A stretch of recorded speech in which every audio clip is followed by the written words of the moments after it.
What's up guys, I am Black Ops Amazing. Welcome back to another zombies video on the channel, where today we are taking a look at an exclusive interview that Jason Blundell did with Game Informer, where he talks a ton about Black Ops 4 Zombies and gives us loads of new small details on what this game is going to include. He talks about Blood of the Dead, 9, Voyage of Despair, Classified, Rush, which is the new game mode, and of course loads of other things as well. So if you enjoyed today's video, drop a like rating by the end, of course, if you want to. If not, it's up to you guys.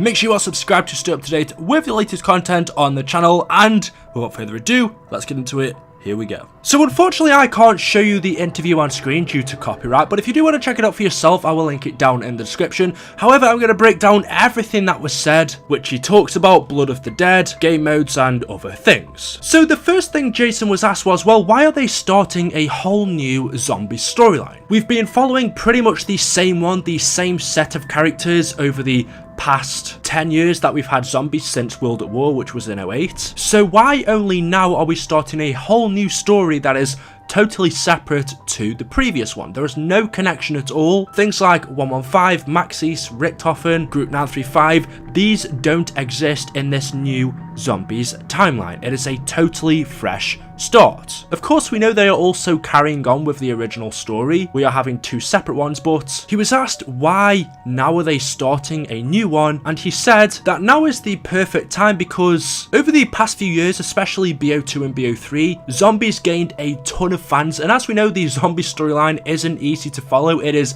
very complicated. There is 10 years worth of material and information that you need to know to fully understand the storyline. It can be very confusing even for me, so you can imagine how people feel who have just got into zombies. And also Treyarch always have loads of ideas that they want to add into the storyline, but because it's so complicated, they can't always put these great ideas that they have in just because it wouldn't make sense. Since they've set up this story over the past 10 years, some of the ideas that they have, adding them in now wouldn't really make sense. It would feel like they were jamming it in and it'd just become even more confusing than it already is. He said that the Ether story kind of got to a certain point where they had to say, okay, now is the perfect time to start a new one. We've got all of these great ideas we can put into it. We've got so many new fans that now is a great time to start a new one, because not only will it cater to the old fan base that they have that have been following zombies for years, but also this will be good for people who are new to zombies. They can finally have a storyline where they can find out things for themselves from the start. Jason is then asked, well, why is IX called 9? Why is that map got the name it has? What does it mean? Because as of right now, we don't know the meaning behind this map. We don't know what the name actually stands for. Obviously, Classified relates to the Pentagon, so another word for that. Blood of the Dead is Mob of the Dead, so we know the meaning for that name. And also we know that that map is going to revolve around the blood vials, hence why it's called Blood of the Dead. Voyage of Despair takes place on the Titanic, so that name makes sense, but the name for 9, IX, doesn't make sense. And Jason says a lot of things in our new zombies storyline aren't going to make sense at the start. It may take us months, maybe a year from now until we begin to understand what things mean. We may find things in these new maps, but we may not understand them at first, and it may take time. Weeks, months, days, maybe a year or two until we fully understand what these things actually meant. And Jason says this is one of them. The name for this map, 9, is something we're not going to understand straight away, and it might take months, if not a year, until it's revealed to us. But to do with the storyline of 9, he says that this map is at a point in the story where our characters, who are Diego, Bruno, Scarlett and Shaw, are on a quest to discover answers, and they found themselves in this cave which we see in the opening cutscene, to which a mysterious voice is saying to them that in order to find the answers they are seeking, they must breathe deeply into these vapors. We know that Scarlett is on a mission to find her father. She's asked Bruno, Diego and Shaw, who are friends of her father, Alistair, to help her find him, and so that is what they are doing. This voice in this cave has told them to breathe in these vapors if they want to find their answer, and when they do, they travel back in time to a different location, which as we see, they are in a gladiator arena where some sort of ancient ritual is taking place, and they're gonna have to fight their way out to survive. He then goes on to say the way that these new maps are different though to previous ones is that a lot of the assets that are included in them are unique to zombies. Previously in zombies, they reused a lot of things from campaigns or multiplayers, simply because zombies wasn't that big. It was big, but when it started off, especially in World at War, Black Ops 1, and I guess you could say BO2, it wasn't that big. The zombies development team wasn't too big, which meant they didn't have much funding, and so because of that, they couldn't create their own assets, which would cost money, and instead had to reuse ones from the campaign or multiplayer. Hence why in zombies you always see we use weapons from multiplayer. A lot of things that we see in there are taken from multiplayer maps or campaigns, whereas in Black Ops 4 zombies it's gonna be quite a bit different because now the team is a lot bigger. It's been growing every year. Zombies is bigger than it's ever been. The team have been given a bigger budget, so now they can create more of their own items. So weapons and props that we'll see around the map will be more specific to just zombies instead of being reused from multiplayer, and 9 is a good example of that. I mean, the idea of zombies has always been it is like the thing on the side, but now they can kind of create more of their own things. Jason says with zombies, most of the maps are usually set during the nighttime. They are dull, they are dark. It sets a tone that's just, you know, a good setting for a zombies map, but they wanted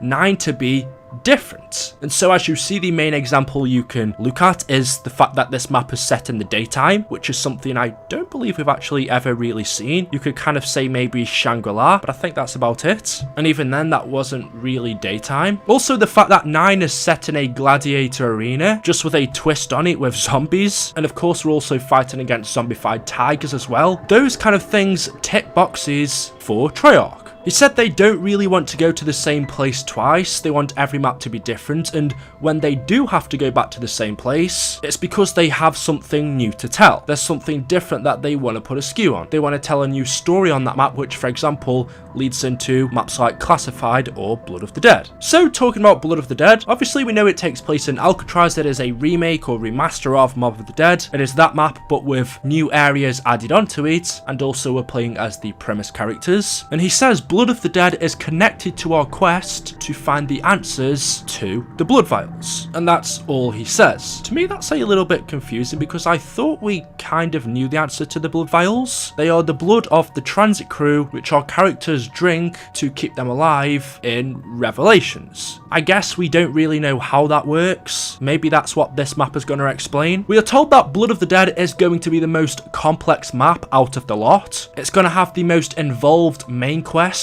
out of the 4. It's also got lots of side Easter egg quests, so I guess that means mini Easter eggs, ciphers, and other things like that as well. Fun things to find and do. But then he says if you're a true zombies fan, well, there's also Classified, which is more complex, not in terms of the Easter egg, but in terms of how far back that map actually goes. Of course, Mob of the Dead we got like 5 years ago, but 5 we got in like 2010, so I think that one's 8 years old. That goes a lot further back. So Blood of the Dead is going to be very complex if you're up to date on the storyline, and then if you're really hardcore, there is Classified, which goes way back into the zombies history. He then begins to talk a little bit about the difficulty of the maps and which you should probably play first. He tells us that of course we have custom mutations where we can customize our own zombies game. We know that already. He tells us that we can set all of these maps on easy mode if we want to, so none of them should really be too difficult. If you don't want that, of course you could then play on, I guess, medium difficulty or harder. So it really says any map should be approachable on day one for the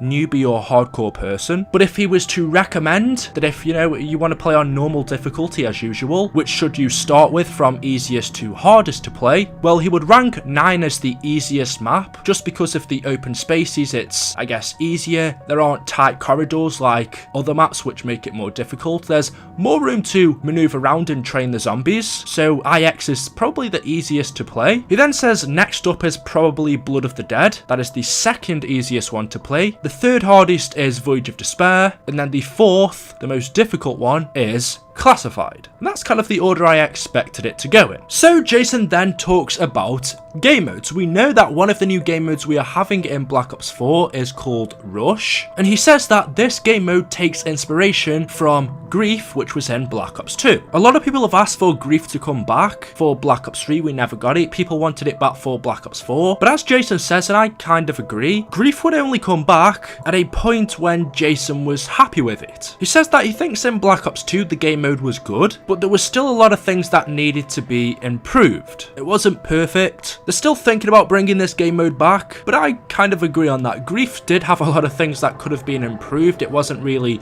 very smooth. It was good and you could see what they were trying to do, but I don't think the idea kind of came across as they wanted it to. But this rush game mode in BO4 has taken inspiration from Grief. They added it in for us as a way of playing zombies, but in a competitive way, so that we could compete with each other, but in kind of like an arcadey style. So that means we start off, we're playing, all the weapons are going to be free, all of the doors are open, we don't have to pay for weapons or doors, so it's just easy to jump into. But what you're going to have to do is go along, and when you're playing you collect zombie points, and as you collect them, the more you get, the more you go up the leaderboard. So let's say for example you're playing with 8 players, you're versing 8 other players on this game mode, or maybe it's 2 teams, 4v4. The team or the player with the highest amount of points gets their name to the top of the leaderboard. Let's say someone else overtakes you in points, their name then overtakes you, and it's kind of competitive in that type of way. It's kind of like a racing game. You see your name going up the more points you get, but of course you can get overtaken. I'm not exactly sure how you would get points, maybe by boarding up windows, or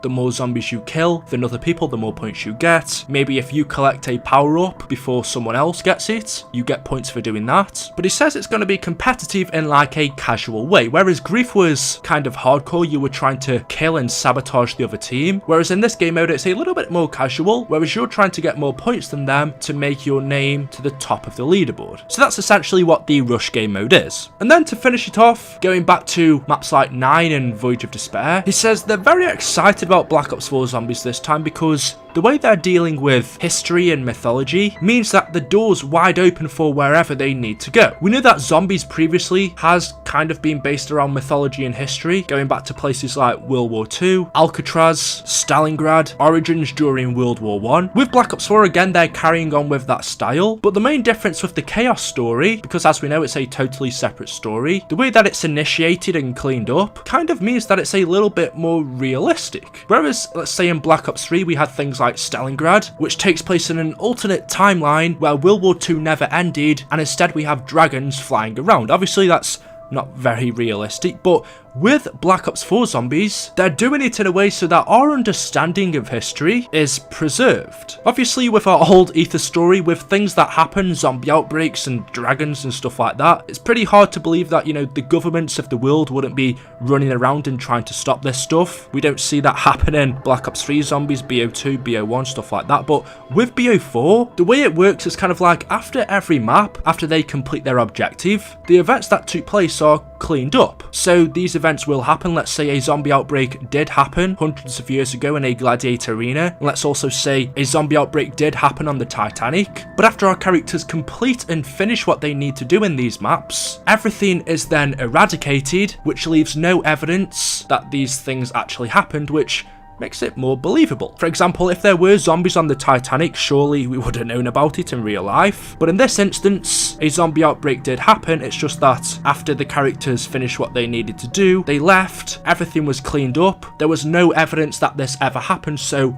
no one would have known. So it means they can preserve our normal passage and understanding of history, but kind of insert it in the shadows. So we could be like, one of the main reasons why this event actually happened in history is because there was really a zombie outbreak. We just don't know about it because all of the evidence to show that this event actually happened was gone not too long after. So anyway guys, there we go. That is all I have for you for today's video. As always, hopefully you have enjoyed. If you have, a like rating would be appreciated. If you want to, make sure you are subscribed, and of course we'll see you all in the next video. Until then, goodbye.